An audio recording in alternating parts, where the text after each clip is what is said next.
Muy buenas tardes. Pues ahora con nuestra siguiente invitada les vamos a invitar a viajar, pero lo vamos a hacer sin movernos del Viniu desde Barcelona, en la estación de Francia donde nos encontramos. Nosotros nos vamos a quedar físicamente aquí, pero hemos comprado unos billetes para que ese vuelo sea hacia nuestro cerebro. Lo que vamos a hacer es un viaje interior para ver y entender qué pasa en nuestro cerebro, pero lo vamos a hacer con una especialista en la materia. Saludamos ya a Marian Rojas. Ella es psiquiatra y experta en gestión emocional y vienes a hablar de mente.com, entendiendo el cerebro del siglo XXI. Muy buenas tardes, Marian, y bienvenida. Muchas gracias, muchísimas gracias por invitarme. ¿Qué tal estás? Muy bien, con ¿Sí? mucha ilusión de poder transmitir cosas interesantes en el Viñú. No sabía cómo llamarte, si Marian o doctora Red, porque hay gente que te conoce así. Bueno, desde pequeña mucha gente me llamaba doctora Red y de hecho a día de hoy cuando la gente me trata cariñosamente o se quiere meter conmigo, me dice, ¿cómo está la doctora Red? Es una cosa común que me hace ilusión, la verdad. Durante estos días, Marian, hemos estado hablando mucho del optimismo y también del pesimismo. No sé si tú entiendes como psiquiatra que esto puede ser hereditario. Bueno, nosotros tenemos una gran carga genética y por eso decimos, me parezco a mi padre, soy como mi abuela, tengo la personalidad de mi hermana. Es decir, claro que existe una carga genética, pero gracias a Dios tenemos la posibilidad de tener esa actitud ante la vida que puede modular, cambiar o modificar ligeramente pues esos genes o esa predisposición que tenemos de lo que hemos recibido. De hecho, lo hemos puesto a prueba también estos últimos meses, ese reto personal, a afrontar situaciones complejas. Hemos estado confinados, hemos estado encerrados. ¿Eso cómo lo has vivido tú y cómo has podido también ayudar emocionalmente a gestionar esa situación a todas aquellas personas pues, que reclamaban algunas herramientas para poder afrontar una situación tan inédita como esa? Bueno, yo creo que todos pasamos por diferentes etapas psicológicas en el confinamiento.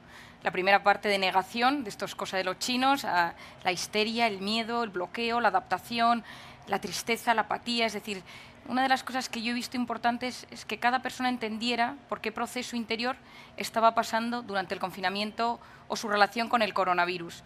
En mi caso particular, pues estaba embarazada y tuve el coronavirus, di positivo, y bueno, la incertidumbre de no saber si esto le podía afectar al bebé, no le afectaba, los estudios pues eran poco concretos al respecto.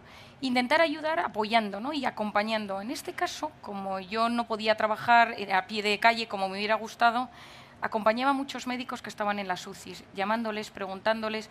Muchos amigos médicos me decían, estoy ayudando a morir a mucha gente cogiendo de la mano, y esto, pues en general no hay familia, soy yo esa última persona de la que se despiden antes de cerrar los ojos. Y en ese caso, intentar ayudar a esos médicos, a esas enfermeras, para que los llevaran de la mejor manera posible. Ha sido una situación muy dura, de hecho va a necesitar un trabajo también interno de todas aquellas personas que han estado al frente, en la primera línea de fuego durante esta pandemia, pero también a esas otras personas que lo han vivido pues, con situaciones quizá menos complejas, ¿no? Pero de una manera u otra, tú has estado ahí aportándoles esas herramientas. ¿Qué crees que es lo más importante en este sentido? Entender cada uno cómo lo está viviendo. Yo siempre digo que comprender es aliviar. Cuando uno se comprende, cuando uno intenta comprender las circunstancias, las puede adaptar de la mejor manera posible a su vida. Pero si uno no comprende, uno es esclavo de las situaciones y uno va a trompicones por la vida. Y la segunda es saber que pase lo que pase en esta vida, cuando uno intenta poner la mente de la mejor manera posible y conectarse con la realidad de la mejor manera posible, esto tiene efectos positivos tanto en la salud física como en la psicológica. Ahora que decías conectarnos con la realidad, también estos últimos meses hemos tenido muchísima información, a veces no sabíamos ni cómo gestionar ese exceso de información y cuáles serían un poco esas claves para desgranar y que al final no nos acabe saturando aquello que leemos, aquello que vemos. Además, mediante muchísimos dispositivos, ya sea el móvil, la televisión, la tablet. Bueno, yo digo que estamos en la era del exceso de información y de la falta de formación. Tenemos muchísimos estímulos informativos, donde a veces nos aturullamos, no somos capaces de discernir lo que es verdad de todas las fake news, y por otro lado nos faltan las ideas, los pilares, la formación de verdad. En este confinamiento yo he recomendado y sigo recomendando leer las noticias, leer los memes, leer los WhatsApps, leer los vídeos pocas veces, porque si no la capacidad que tenemos de bloquearnos y de sufrir es muchísimo mayor. de retención al final, que también tiene un límite. Que tiene un límite, totalmente. Marian, pues de esto precisamente es de lo que nos vas a hablar durante esta hora. Te dejo con la audiencia que ya está expectante y nosotros después subimos a comentarlo contigo y también a trasladar las preguntas que nos hayan llegado. Así que todo tuyo. Muchísimas gracias. Les dejo. Muchas gracias, es una alegría estar aquí en el Viñú y voy a intentar en este ratito que tenemos juntos ayudaros a entender lo mejor posible cómo funciona nuestra mente y cómo funciona nuestro cerebro en un momento tan importante de digitalización de la sociedad. Esta conferencia no sería lo mismo preparada hace un año que preparada ahora, donde las circunstancias de la vida nos han hecho adaptarnos de forma fuerte, de forma directa, de forma abrumadora con el mundo digital. Pero entendiendo cómo funciona la mente y cómo se relaciona la mente con la pantalla, vamos a ser capaces de gestionar mucho mejor todo este mundo digital que nos está hoy en día llenando nuestras vidas. Yo soy psiquiatra y me encanta mi profesión, porque siempre digo que tengo una de las profesiones más maravillosas que existen, porque vendo felicidad, ayudo a que la gente que está triste, desorientada, obsesionada, angustiada, que no duerme, ayuda a encontrarle el sentido a su vida, porque la felicidad depende del sentido que cada uno de nosotros le damos a nuestra vida. En una sociedad que en muchas ocasiones ha perdido el sentido, en muchas ocasiones ha perdido el rumbo, hemos sustituido sentido por sensaciones. Sensaciones que no siempre son terribles, pero algunas sí que son malas. Pueden ser la comida, los masajes, las redes sociales, la pornografía, el sexo, las drogas, apostar por Internet, las compras. Esas sensaciones no siempre son disruptivas, pero nos destruyen cuando sustituyen el verdadero sentido de la vida. Hoy la pantalla entra importante en esta conversación donde estamos hoy aquí, porque la pantalla se ha convertido en una sensación que en muchas personas sustituye el sentido de su vida. Hoy en día nos hemos convertido en adictos a experiencias vibrantes. Somos drogodependientes emocionales. Vivimos a base de emociones. Tenemos lo que se llama el culto del instante. Nos importa lo que sentimos ahora. Y no somos a veces capaces de dejar que nuestro cerebro, que nuestra corteza prefrontal, que es esa que es capaz de discernir lo bueno de lo malo, lo que es interesante, que tome las decisiones. Y nuestra vida de repente va sujeta únicamente a esas emociones, esa droga constante que nos dan la pantalla, que nos dan esas sensaciones que hablábamos hace unos minutos. Esto genera una gran sensación de frustración y vacío. ¿Por qué? Porque todas esas emociones fuertes de las que hablamos, muchas de ellas son placenteras. Y esto es importante que lo entendamos.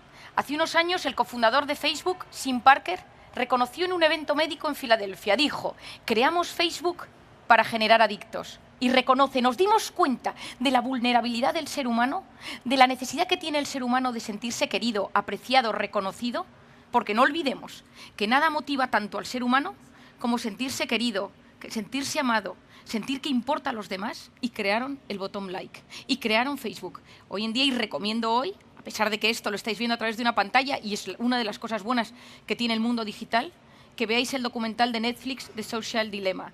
Es impresionante lo que existe detrás de todo esto. Esto fue diseñado para ser adictivo. Esto fue diseñado.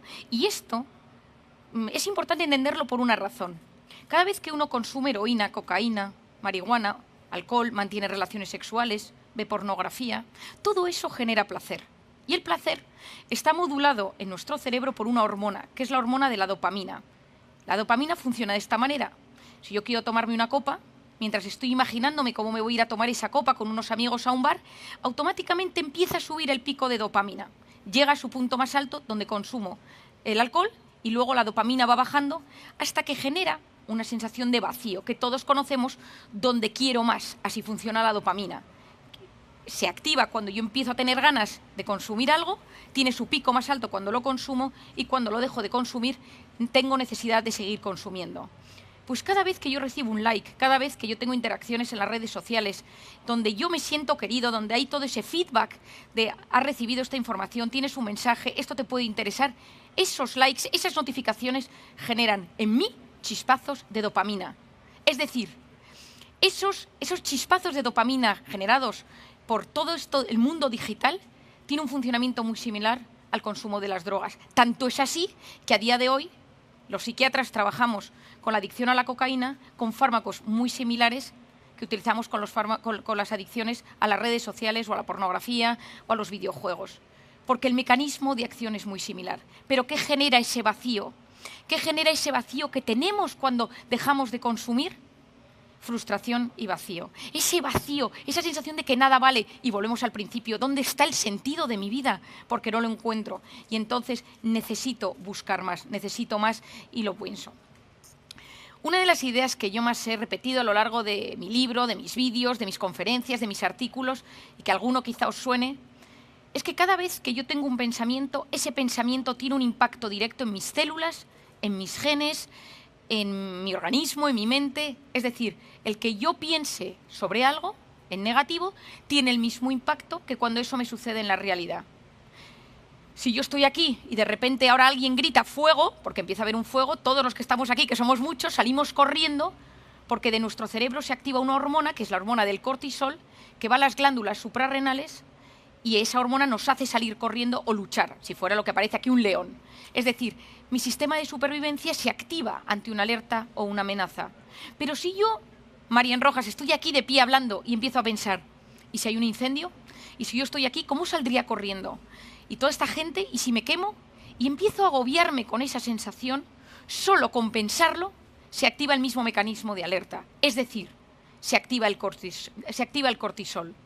Y aquí viene una de las ideas importantes que os transmito hoy.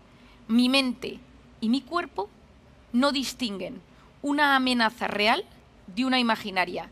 Ante algo que yo me imagino que puede pasar o algo que me sucede en la realidad, se activa el mismo mecanismo de alerta. El cortisol es una hormona cíclica. Por las noches es baja y tiene que ser baja para que yo pueda dormir. Y a medida que pasa la noche sube hasta las 8 de la mañana, que tiene su pico más alto. Y a las 8 de la mañana tiene su pico más alto para que yo pueda activarme y hacer frente al día que tengo por delante. Pero ¿qué pasa si yo vivo siempre preocupado por algo? ¿Qué pasa si yo vivo constantemente estresado, angustiado, por una amenaza real o imaginaria? Que empiezo a generar cortisol a todas horas.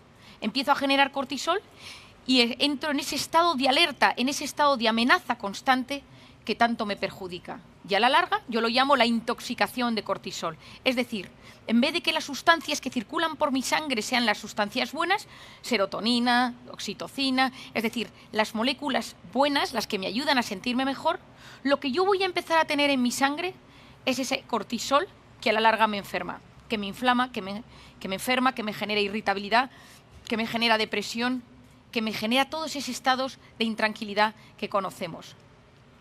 Y hoy en día, cuando yo explico esto a mis pacientes, yo intento que mis pacientes, la realidad, ayudarles a interpretar la realidad de la mejor manera posible. Porque al final la felicidad no es lo que nos pasa, sino cómo interpretamos lo que nos pasa. ¿A quién no le ha sucedido que llega un día a su casa, su hijo le dice que ha suspendido todas las asignaturas, pero si ese día tu jefe te dice que te sube el sueldo un 25%, tampoco pasa nada por el suspenso de tu hijo. Pero si ese día te han echado de tu trabajo y tu hijo te dice que ha suspendido las asignaturas, existen muchas posibilidades que tú le eches una gran bronca y tengas un gran conflicto con tu hijo. La misma realidad puede ser interpretable de varias maneras. Según cómo interpretamos la vida, eso determina la calidad de nuestra vida. ¿Y de qué depende cómo interpretamos cada uno nuestra realidad? Yo llevo más de 10 años escuchando historias de pacientes en mi consulta y muchas veces te vienen con una historia y tú lo que intentas es que esa historia que tanto les perjudica, que tanto daño les hace, que tanto les hace de sufrir, dar la vuelta para que el ángulo por el que ven esa realidad les produzca menos dolor. ¿De qué depende esa interpretación? Yo diría que depende de 3 factores.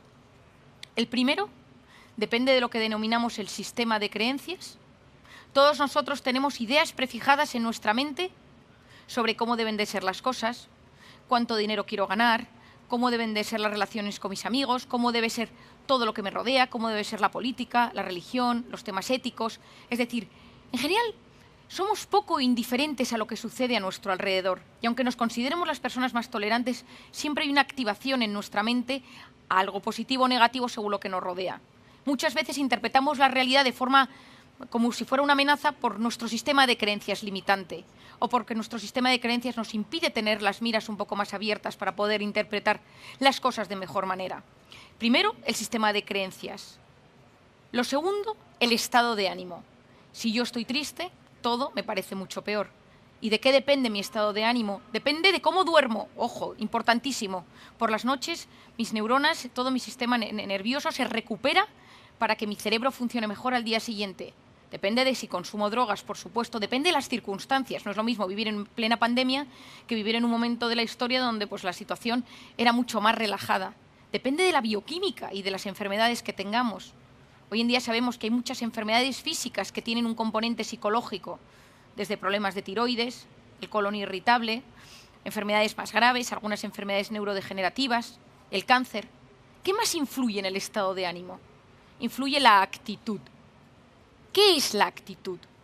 La actitud es la voz interior. Todos nosotros tenemos una voz interior que va comentando nuestra vida. Has engordado, tu marido no te hace caso, tu jefe pasa de ti, a todo el mundo le va mejor que a ti, eres un desgraciado, qué culpable eres por esto que hiciste hace un tiempo. Esa voz interior tiene un impacto directo en nuestra vida, en nuestras células, en nuestros genes. El que domina su voz interior es capaz de ser maestro de su vida. Que nuestra voz interior sirva para apoyarnos y no para hundirnos. Cuidado con el autoboicot que nos lleva a fracasar antes de haber empezado algo. Por lo tanto, la felicidad depende de cómo interpreto la realidad. Y esa interpretación tiene que ver con mi sistema de creencias, con mi estado de ánimo y con una zona del cerebro que tiene un nombre terrible, pero una función mágica que se denomina el sistema reticular activador ascendente. No quiero que nadie recuerde el nombre, pero quiero que sepáis que existe. Se encuentra aquí detrás, en el tallo encefálico, y es el rastreador, el filtrador del cerebro. Todos nosotros recibimos constantemente varios millones de bits de información, pero nuestro cerebro solo capta, solo se queda, solo le interesa aquello que nos importa. Y el ejemplo que todos entendemos, mujer embarazada que va por la calle y empieza a ver carritos de bebé y dice, anda, qué curioso, un boom de natalidad en mi barrio. No es que haya un boom de natalidad en tu barrio, es que ahora este tema te interesa y entonces lo empiezas a ver. Recuerdo hace unos meses que un día mi marido me puso una serie de televisión y dije, qué buena esta serie. Nadie nunca me había hablado de ella ni la había visto anunciada en ninguna parte. Y al día siguiente estoy en la parada del autobús y toda la marquesina de la parada del autobús con el anuncio de esa serie de televisión. Y lo empiezo a ver por los autobuses y digo, ¿será que esta noche se han puesto todos a poner cosas de la serie? Claramente no. Lo que sucede es que mi cerebro en ese momento, como eso le interesa, lo empieza a ver. Por eso se dice que lo que el corazón desea de verdad, la mente se lo acaba mostrando. No significa que por querer algo con fuerza vaya a suceder. Significa que si quiero algo con fuerza, mi cerebro va a hacer todo lo posible por encontrar cosas en el entorno que tengan que ver con eso para cumplir mis sueños. Si yo tengo mi sistema reticular en negativo o apagado, da igual lo que me pase porque no lo voy a ver. Y esto, yo insisto mucho, y en el libro que publiqué hace 2 años, hoy hace 2 años, Cómo hacer que te pasen cosas buenas, uno de los mensajes más importantes era, al 90% de la gente que no le pasan cosas buenas es porque no sabe lo que quiere que le pase. Y su cerebro no se lo muestra. Es decir, si tú quieres que algo bueno te suceda, estudia, prepárate. Yo he investigado mucho como psiquiatra la suerte, porque tengo pacientes que escucho y digo, pero qué suerte tienen, qué bien les va todo. Y hay gente que escucho su vida y digo, qué drama, no es posible. Y hace unos años empecé a investigar la suerte. Hay una frase de Séneca que me encanta, que dice, la suerte es donde confluyen la preparación y la oportunidad. Hay que prepararse, hay que saber, hay que estudiar, porque el que se prepara, el que estudia, el que visualiza lo que quiere, es capaz de percibir mucho mejor las oportunidades. ¿Quién es el principal inhibidor del sistema reticular activador ascendente, de ese rastreador del cerebro? La pantalla. ¿Por qué? Porque las cosas buenas de la vida suceden en la vida real. La vida virtual va a base de gratificaciones instantáneas, esos chispazos de dopamina de los que hablábamos, y son diseñadas para ser adictivas. A mí me impresiona profundamente cuando tú lees una entrevista a Steve Jobs antes de morir y te cuenta que en su casa nunca hubo un iPad y que no dejó que sus hijos usaran el iPad. Cuando te enteras que el director de la revista Wired, que es la revista más importante a nivel tecnológico que tiene en Estados Unidos, una de las más importantes, no deja que sus hijos tengan el iPad en casa. Cuando te enteras que los grandes directivos de Silicon Valley llevan a sus hijos a colegios donde no hay pantallas, donde no hay tablets. A mí muchas veces esto me recuerda al tema del narcotráfico, que consuman todos menos nosotros. Está prohibido consumir entre los narcos, entre las mafias de las drogas, que consuman los demás, porque esto está diseñado para ser adictivo, porque esto cambia nuestro cerebro. ¿Y cómo lo modifica? Lo modifica de varias maneras. Tenemos que entender que nos encontramos en un momento de la historia, como hablábamos hace unos minutos, donde estamos en la era del exceso de información y de la falta de formación. Es decir, nunca en la vida hemos recibido tanta información a la vez. Estamos abrumados por la cantidad de información que nos llega a los sentidos. No somos capaces a veces de discernir lo que está bien de lo que está mal. Yo llevo mucho tiempo diciendo que hay que educar a las nuevas generaciones en tener la capacidad de filtrar lo que es bueno de lo que no es bueno, de estudiar. Hay mucha gente que piensa que es mejor que todo sea digital porque ha sustituido, pero es que hoy en día los estudios dicen que somos una sociedad menos capaz intelectualmente que generaciones anteriores. ¿Por qué? Porque la capacidad intelectual requiere lenguaje, comunicación, memoria, capacidad de interacción con los demás, capacidad de planificar y, desgraciadamente, la tecnología, si no sabemos utilizarla bien, daña todo aquello que nos hace más humanos. Interaccionar con las personas. Hay gente que conecta mejor con una pantalla que con un ser humano. Hay gente que se expresa mejor con un emoticono que teniendo a una persona delante y teniendo que decir lo que piensa. El otro día me decía un chico en consulta, yo me expreso muy bien con estos 5 emoticonos y con estos 5 emoticonos mi familia y mis amigos saben exactamente lo que quiero decir. Ahora, no me hagas describir lo que es cada uno de estos emoticonos en palabras porque no sé hacerlo. El cerebro hoy en día está cambiando.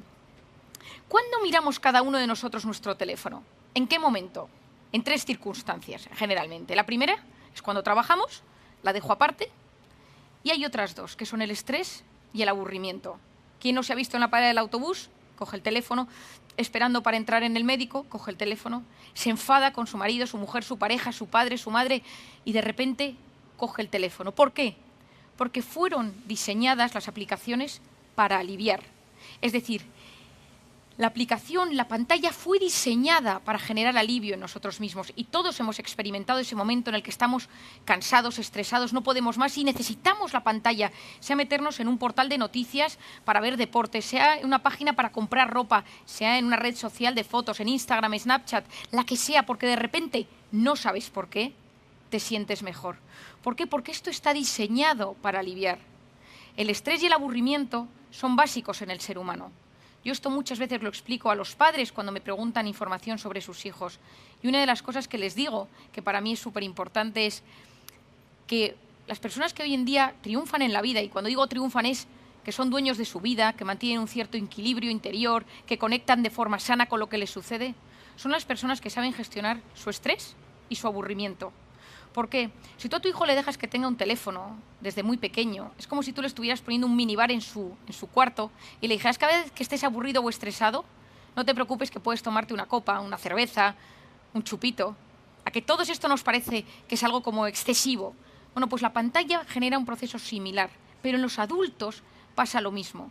Si nosotros utilizamos cada vez que estamos estresados y aburridos el teléfono, la pantalla, suceden 2 cosas. La primera es que generamos una sociedad con una nula tolerancia a la frustración, porque quiero algo y lo siento, quiero sexo y tengo Tinder, quiero pornografía y tengo cualquier aplicación de pornografía, quiero compras y tengo compra online que me llega al día siguiente, tengo Amazon Prime, quiero comer y tengo una comida que en 20 minutos me llega a mi casa. No sé esperar, no sé aburrirme, no sé posponer la recompensa.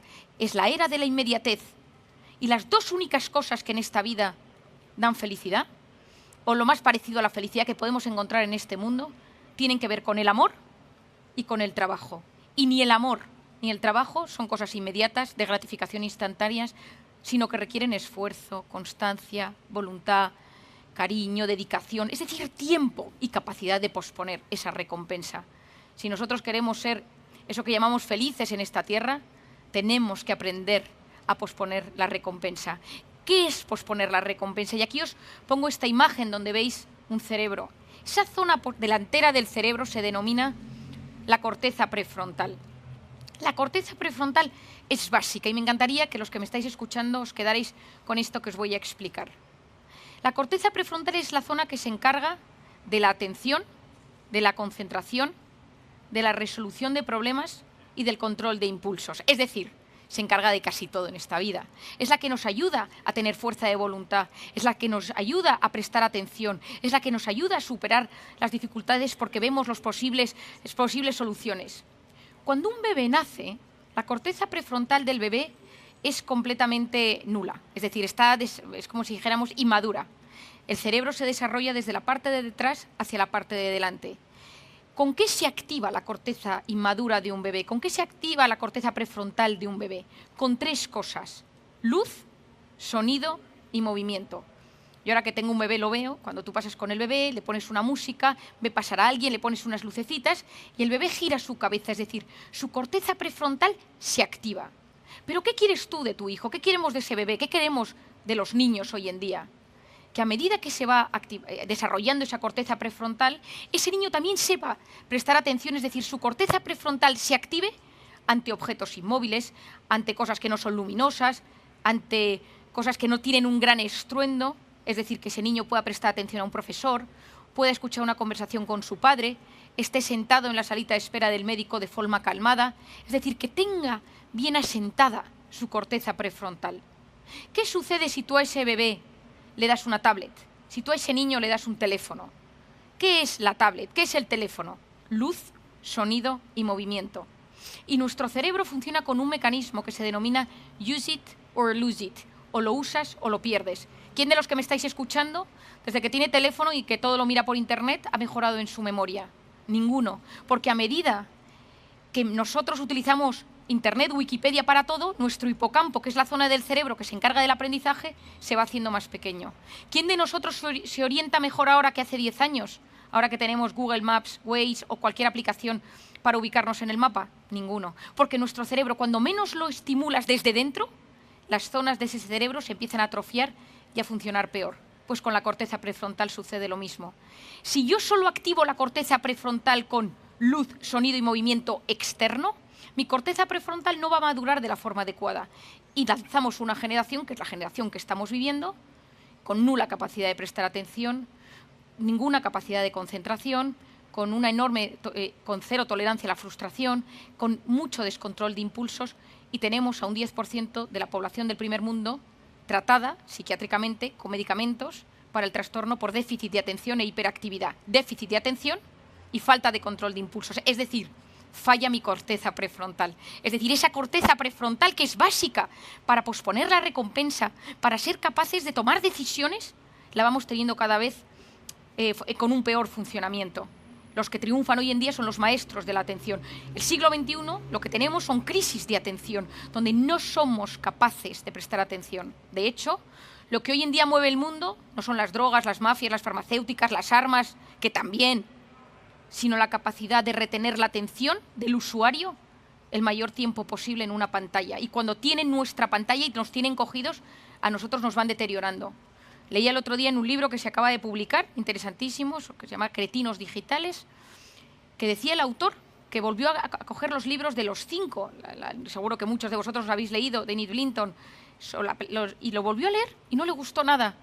Y fue a buscar los libros que él tenía en su casa cuando era pequeño, y una de las cosas que vio fue que esos niños, que ese libro tenía un 40% menos de vocabulario, un 15% menos, habían reducido las frases para que la gente lo entendiera peor y mejor, y habían quitado las descripciones, porque los niños no se paraban a leer las descripciones. Ojo con lo que estamos haciendo.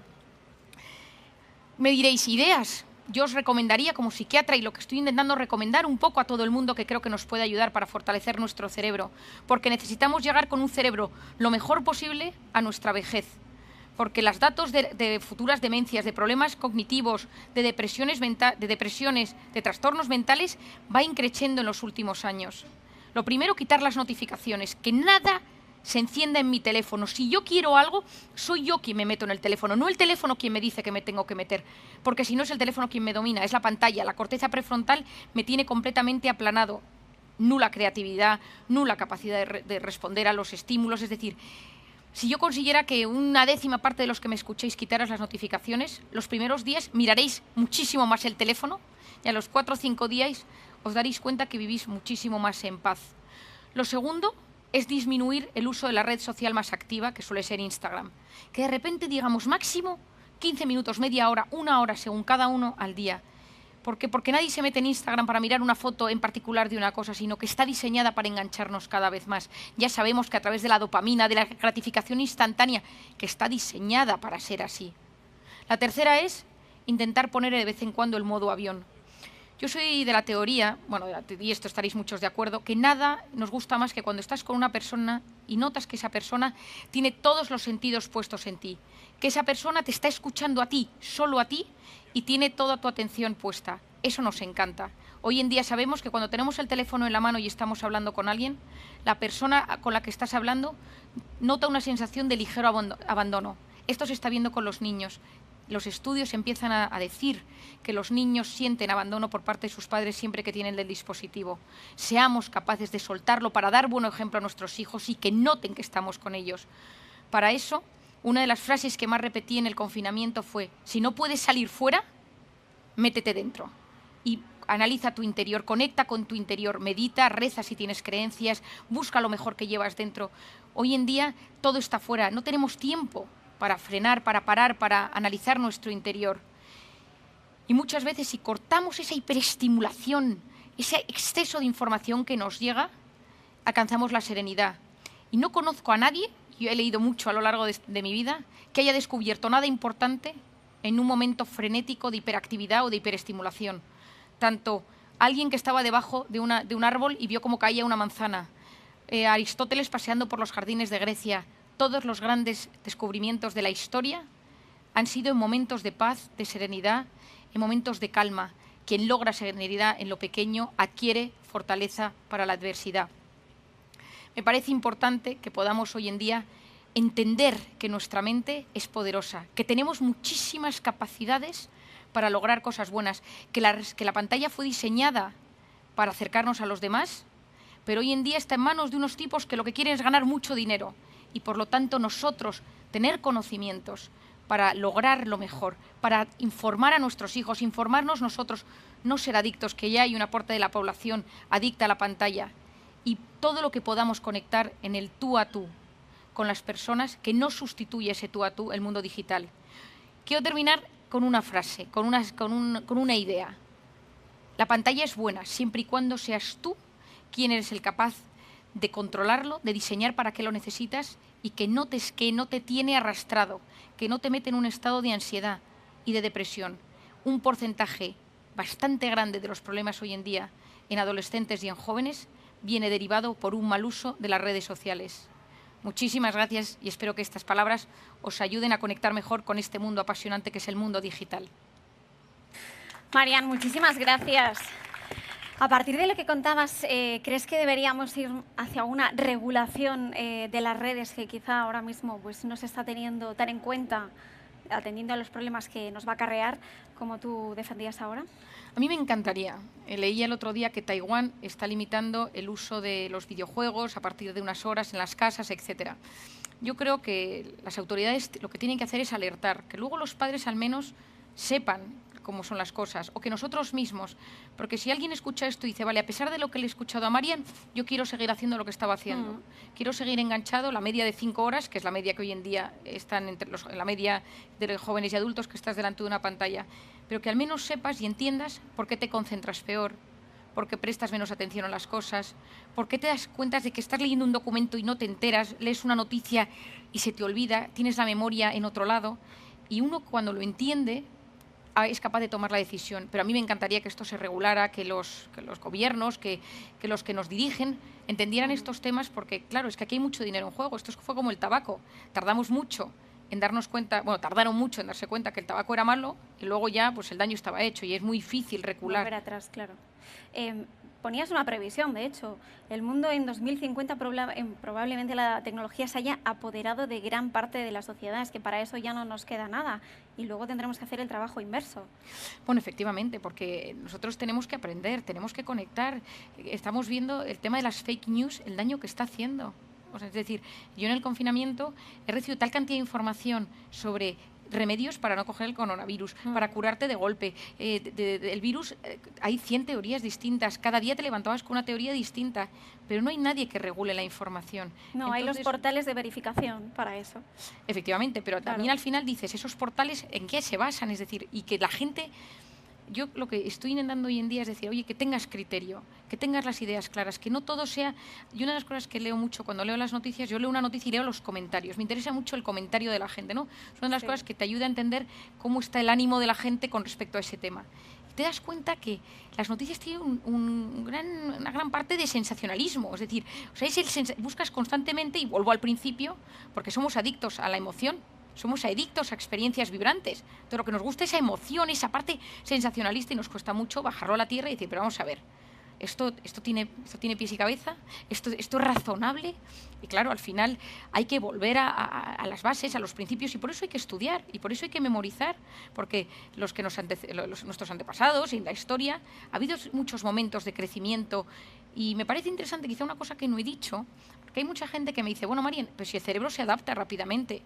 Digo, bueno, hay un ejemplo que leí hace un tiempo que me encantó, que decía, si tú subes a la montaña, 6.000 metros de altura, tu cerebro y tus pulmones se adaptan, pero no funcionan igual de bien que cuando estás a nivel del mar, ¿sí o no? Es verdad. Pues el cerebro pasa lo mismo. ¿Se adapta a esto? Por supuesto que se adapta. ¿Funciona igual de bien?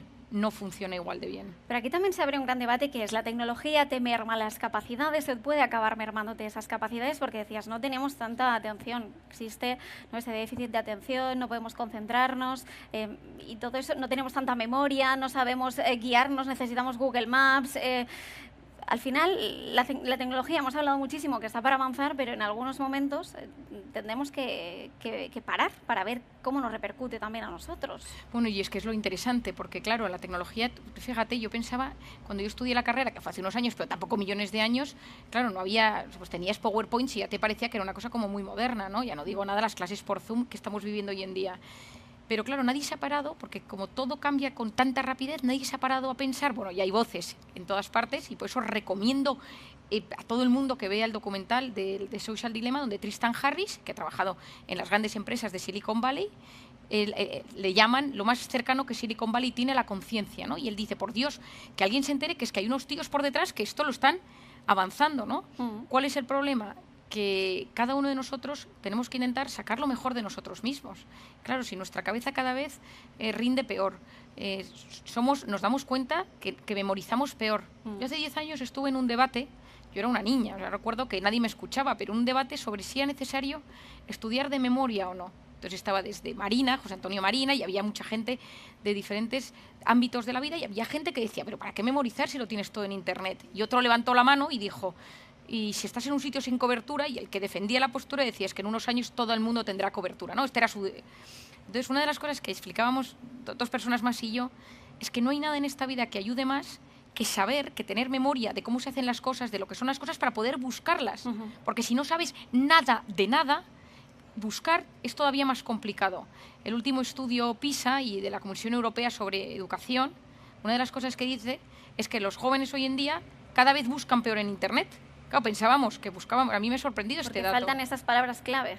Esas palabras, esa capacidad de darte cuenta que es lo correcto.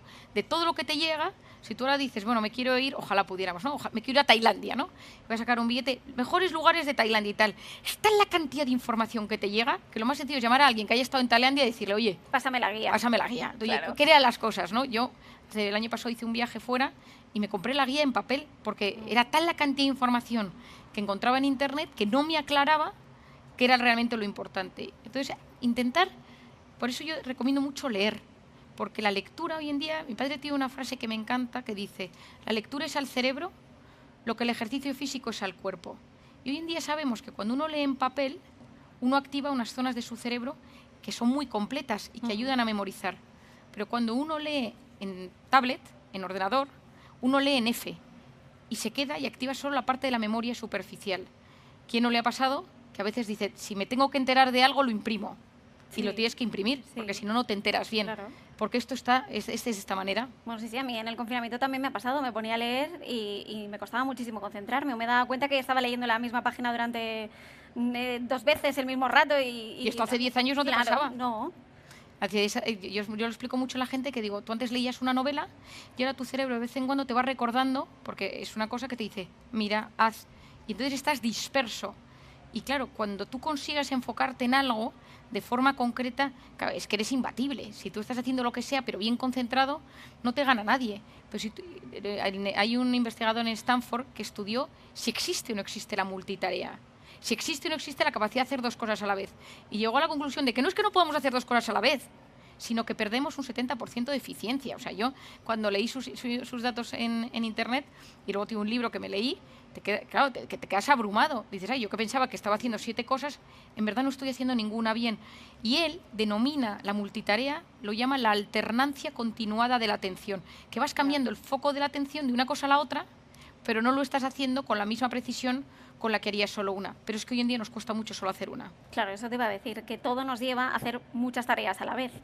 También hablabas de viajar. En el Viniu estuvimos también hablando de esto a lo largo de estos días, que vamos a poner más en valor la desconexión. Viajar a sitios en los que no necesitemos el móvil, en los que lo aparquemos solo llegar, islas remotas que, bueno, pues para batallar un poco contra ese exceso de información. Ahora vamos a entrenar eso, esa desconexión, vamos a ese camino después de estar inmersos en la tecnología todo el día. Bueno, ahora desgraciadamente no podemos viajar, pero en cuanto podamos viajar, yo este verano que miraba sitios, digo, a ver, cuando podamos viajar, y de repente vi un montón de sitios que ponía pues libre de internet, no hay wifi, o sea, está capado. Eso, ya ponemos en valor eso. Claro. A mí, yo es que reconozco, soy una gran fan de ese tema, porque considero que esa manera de que conectes con el de delante. Es muy triste que estés con una persona hablando, pero con esa persona estés atendiendo a otro que está en la otra parte del mundo o en la esquina de enfrente. Pero como te decía, o sea, es que la sensación de que no le importas al de delante es horrorosa. Y hoy en día, cada vez más, nos damos cuenta que estamos en una conversación donde no le importas al de delante porque está pendiente de otra conversación con otro que está haciendo la misma. Entonces, yo soy muy de la teoría que cuando ya entres en casa, en el momento que abras el relleno de tu casa, te esté esperando tu marido, mujer, pareja, padre, madre, hijo, teléfono en el bolsillo. Y que las dos manos estén vacías para poder abrazar a la persona que tienes delante. Y eso parece fácil, pero acaba siendo muy difícil. Muy difícil. Tú ahora has enfocado tu carrera más hacia aquí, pero cuando empezaste a ser psiquiatra, cuando estudiaste para ello, ¿qué era lo que te movía? Bueno, yo vengo de una familia de psiquiatras, entonces esto es importante saberlo. Mi abuelo fue un psiquiatra que revolucionó el mundo de la psiquiatría porque cuando él era psiquiatra, pues todas las personas que hacían cosas raras, los llamados locos, acababan en manicomios, gente desahuciada, no tenían futuro. Entonces mi abuelo, que se había formado en Alemania, cuando volvió a España, una de las cosas que intentó fue rehabilitar a esas personas, ayudarlas a tener una vida que no fuera tan limitada o limitante, ¿no? Luego aparece mi padre, que lo que lleva es la psiquiatría a la calle. Empieza a hablar de temas, pues de la depresión, de la ansiedad, de la personalidad, del amor, de las parejas, escribe libros, va a la tele, por todo el mundo, ¿no? Y cuando yo empiezo a estudiar, este es mi segundo campo, te diré. El primero no es este, y me gusta incluso más el primero, porque es cuando yo empiezo a decir, yo estudio cualquier asignatura y pone migrañas, y entonces te ponen las 10 causas de migrañas y al final pone otros, y entre paréntesis, emocional. Cuando tú te das cuenta en el día a día la migraña, digo la migraña porque es el que se me acaba de ocurrir, el emocional es más de la mitad. Pero en la carrera de medicina, la unión de la mente y el cuerpo no se explica. ¿Quién no ha tenido un examen y de repente ha tenido pues, un proceso gastrointestinal? ¿Quién no ha tenido un momento de una cita romántica y ese día no come y está ahí, se la atraganta y le sienta mal la comida? ¿Quién no tiene que entregar los resultados de su empresa y de repente está tembloroso y tiene temblor? Entonces empecé a investigar la unión de la mente y el cuerpo. ¿Dónde se unen la mente y el cuerpo? Que es esa, como la sesión no daba, pero que lo he explicado en una diapositiva, ¿no? Que es pensar altera mi mundo interior. Hasta que empiezo a investigar dónde se unen la mente y el cuerpo, por qué somatizamos. Y mi principal campo de trabajo es todo el mundo emocional relacionado con el mundo psicológico, donde se unen el tema de la mente y el cuerpo. Y eso pues me encanta, lo hago con mis pacientes, mi libro va sobre este tema, mis conferencias, pero es cierto que a medida que yo iba estudiando me doy cuenta que hay un disruptor, empiezo a ver que hay un disruptor y me doy cuenta que es la pantalla, y es cuando empiezo a investigar todo el mundo de la pantalla, cómo afecta nuestro estado de ánimo y luego nuestras capacidades cognitivas, nuestra manera de relacionarnos con las personas y bueno, al final la felicidad con la que estamos en este mundo. Bueno, has dicho la palabra clave, la felicidad. ¿Qué es lo que te hace feliz a ti, Marian? Uy, a mí feliz, pues mira, te diría mi marido, mis hijos paseando por el campo y esos días como de otoño, primavera, ni más que Madrid, cuando hace mucho calor y cuando hace mucho frío. Sí, yo también vivo en Madrid y lo sufro.